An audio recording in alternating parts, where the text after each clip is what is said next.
Hello, everyone. Thank you for joining us. My name is Maria Hadjidimitriou. I am a thalassaemia patient. I am an executive board member of the Thalassaemia Foundation and an expert patient advisor for the Thalassaemia International Federation. Our first guest that I will introduce is Kathleen Durst. She has a Master's of Arts in Psychology. She is a licensed clinical social worker and a licensed independent clinical social worker. She's been a clinical social worker for the Thalassaemia Foundation since 2008. In addition, she has been a clinical supervisor at Boston University's online social work school since 2012 and recently in clinical practice at Headspace Health. Kathleen focuses on the connection between social and emotional wellness and physical health. In her individual and group remote sessions with thalassaemia patients, Kathleen uses evidence-based interventions to increase coping skills, which help patients to develop a toolkit to use when managing the various aspects of their rare blood disorder. Some of the tools are mindfulness, thoughts restructuring, organizational techniques, stress reduction, care coordination, and many more. Kathleen has a BS from Florida State University, an MA in psychology from Southern Connecticut State, and a Master's in social work from Columbia University. Her postgraduate work is from the Beck Institute, specializing in cognitive behavioral treatment with medical conditions. Kathleen has been in academic work since 2007, working in the fieldwork training departments at NYU, Stony Brook, and Boston universities. Kathleen is licensed and practices remotely as a licensed clinical social worker in Pennsylvania, New York, New Jersey, and in Massachusetts as a licensed independent clinical social worker. She lives in Pittsburgh, Pennsylvania with her husband, her 9-year-old son, and her Cocker Spaniel. Thank you. Hello, everybody. My name is George Constantino. I'm also a thalassaemia patient, and I am a founding member of the UKTS, United Kingdom Thalassaemia Society, and also a founding member of TIF, and still a very active board member. My passion is to ensure that all thalassaemia people are given the opportunity for a good quality of life. I will introduce you to Dr. Michael Angastignodis. I think most of you, if not all of you, know of him. This is a very brief bio because I could be talking here for the next 3 days. But Dr. Angastignodis graduated in medicine from the University of Aberdeen and specialized in pediatrics in the UK. He has been a member of the Cyprus Thalassaemia Control Program from its onset in 1971. He was a member of WHO Ad Hoc Advisory Committee on the Control of Hemoglobin Disorders in the 1980s and has served as the WHO Expert Advisory Panel on Human Genetics. He was Director of Pediatrics Department of Makarios III Hospital in Nicosia, including the Thalassaemia Center, and since 2004, a resident medical advisor to TIF. So we move on to the second part of our segment, dealing with worries about current and future life situations, including education, work, and family. The next question is for Kathleen.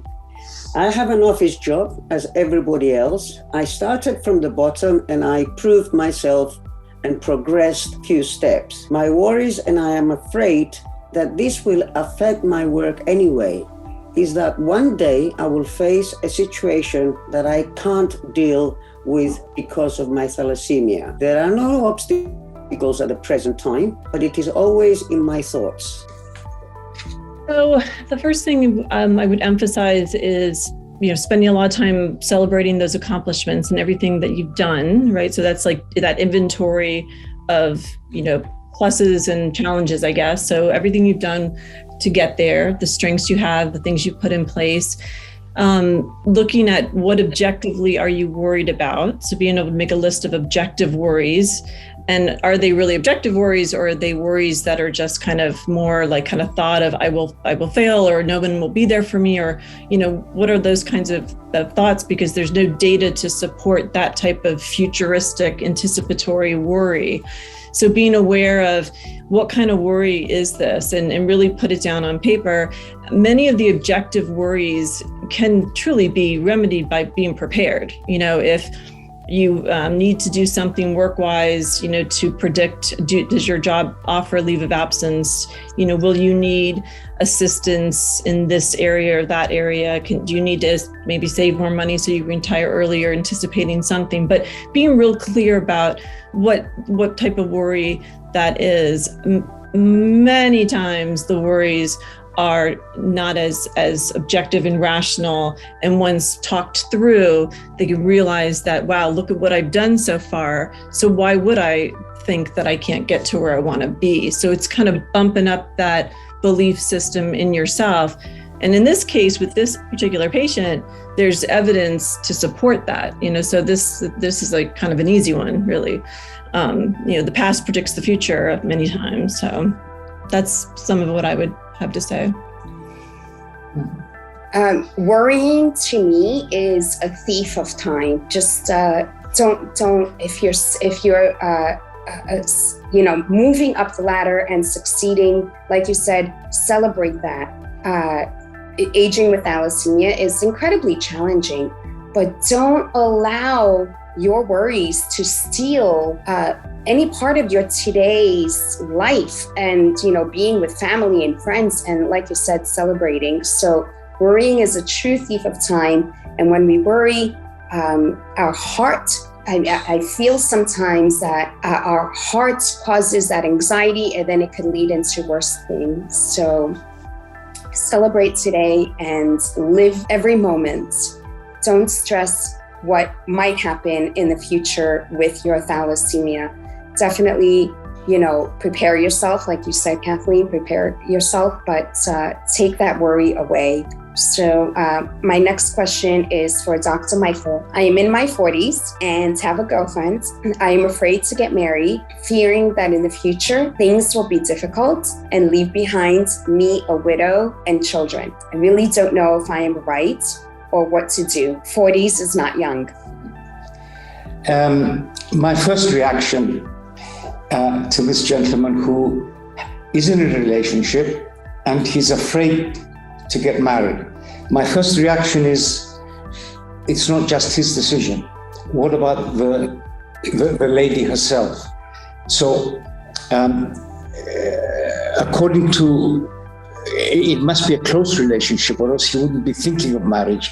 Therefore, I think the first step would be to talk it over with the girl herself. Discuss it, be open, and I have an impression from what is being said here that she's not going to reject him. So that's point number one. Point number two, I would also talk a little bit about it with the doctor. George earlier on said that he became a bit more adherent to his treatment once the responsibility of having a wife and a child actually became a reality in his life. My advice to this patient is also to talk it over with the doctor, see what your condition is. Are your fears really justified that you're not going to survive long? They probably are not justified. One, if there are some dark points, can we make them better? Is there a need to adhere a little bit better? Is there a need to connect some of the things so that the worry about not surviving, the worry about premature death is actually dealt with? So a conversation with the young lady, a conversation with the doctor, and an attitude, if you like, of optimism, because here there's a shadow of pessimism which may or not be justified, but it should be dealt with. That's the issue. Thank you, Mike. Very well said. Kathleen. At school during the breaks, my son prefers to stay away from the other students, fearing that while they are playing or jumping around, somebody will knock him down, especially that he had bad experience while playing. How can I help him to deal with this issue or overcome it? So number one is certainly get right in there and, understand his point of view, right? Like to validate his thoughts, his worries, how he's thinking. And then I would kind of like switch gears into, this is one of those, when you see the word fear, it means you got to get in there and face it. The only way to reduce fear is to do it. You reinforce fear the longer you stay away from it, and the more you're scared you just kind of increase those fears. So systematic desensitization, one of the probably oldest behavioral techniques ever, super important. Helping the child, let's develop a plan ourselves between the two of us. We'll get maybe a kid from the neighborhood we know who's really kind of a little bit more gentle. Let's play with him a little bit. Then we'll add something, then we'll maybe make it a big football game or something. But it's encouraging him to get in there. When I hear that kids didn't go to gym when they were growing up, or they didn't do all these different things, parents were doing their very, very best to do what was best. But that is really the thing to do with fear. You got to get in there. You got to face it and do it, but systematically and gently, and in understanding. You can't just throw them in there. That's not going to work. Systematically. Actually, with quite a few of these answers that both of you are giving us, the end of the day for me is, well, this is a situation, and you do your best and you hope for the best, and that's as far as it goes. You've got thalassemia, this is what it is, and you've got to do whatever the treatment is, but you should not allow it to overcome you. That's my kind of summation. Is that am I wrong? I'm going to say, try to keep it in the background. I mean, I do the patient panel every year for our conference, and some of the best answers I've gotten, I think it's been like 8 or 9 years I've been doing it, is the patients who their parents, their families just kept it in the background, right? They just moved along and kind of didn't even know it was a thing. It was really wild, right? And so that may sound extreme, but they really did. And maybe they had more resources that they could do that. There's all sorts of social determinants that play into all of this that we're talking about. But yeah, the more we can, it's this, we need this, and then this. Yeah, it really is extremely helpful, but with empathy and understanding, so that the patient doesn't feel like, oh, you're minimizing my experience. That's super important. And also, I think every single patient with thalassemia or with any condition that's lifelong really wants a normal life as well. So getting engulfed, getting trapped in the disease is something that has to be avoided and liberated. And especially in the condition that was described in the question. We're talking about a child, my son, the woman, the questioner is asking. But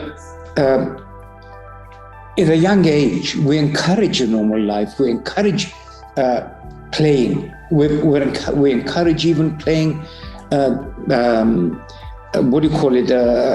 competitive sports, because it's part of normal life, and you don't want the patient to withdraw. Yes. So I would certainly encourage this child to play and to participate in normal activities. Yeah, I remember my hematologist telling my parents, do not let her play in any sports. Do not let her get involved in physical education at school. She has very brittle bones. And I would just sit at the bench and stare at the other kids play their sports. And I started daydreaming. I became a professional daydreamer that that was me playing as well. And I'm winning for the team. And it took one teacher to say to me, he came to me and said, I believe in you, get in there. And I played, that was my start. I played volleyball and I did really well. And I fell and scraped my knee, and that's part of growing up. So whenever my doctor went to tell my parents, don't let Maria participate, I said, no, it's part of me getting hurt, scraping my knee is part of growing up. I want to play gym. I want to play with the other kids. It's really healthy. And it's, became part of my life. But when in the lower grades, it was a huge void seeing the other kids play and me not play. So I believe that the most important people here is the actual parents, to make sure that the child is not in surrounded by cotton wool. Yeah. It has to be an ordinary child. Regardless of whether he has something, he's still a child. He's not a thalassemic child. He's a child who has thalassemia. I believe if parents start understanding this concept, then things will be a lot easier. That's what I feel. George, you've touched on one of the most negative influences in a thalassemia patient's life, and that's the overprotective parent. So we need to educate parents and talk to parents just as much as we talk to the child. That's the end of our segment of this 3-part mental health podcast. And thank you, Dr. Michael. Thank you, Kathleen and George, for all the input. We got the professional input and the patient input, which is incredibly important for our patients. And we love our patients so much, whether our patients are in Bangladesh or Malaysia or UK or America. We're here for you. Reach out to us. Do not do this alone. And we will, just do our best to hold your hands as far away as you are. You are our second family. So we are always here for you. Thank you, Mike. Thank you, Kathleen. And thank you, Maria, for fantastic moderation. Yeah, good job. Thank you. Okay. Bye. Bye-bye.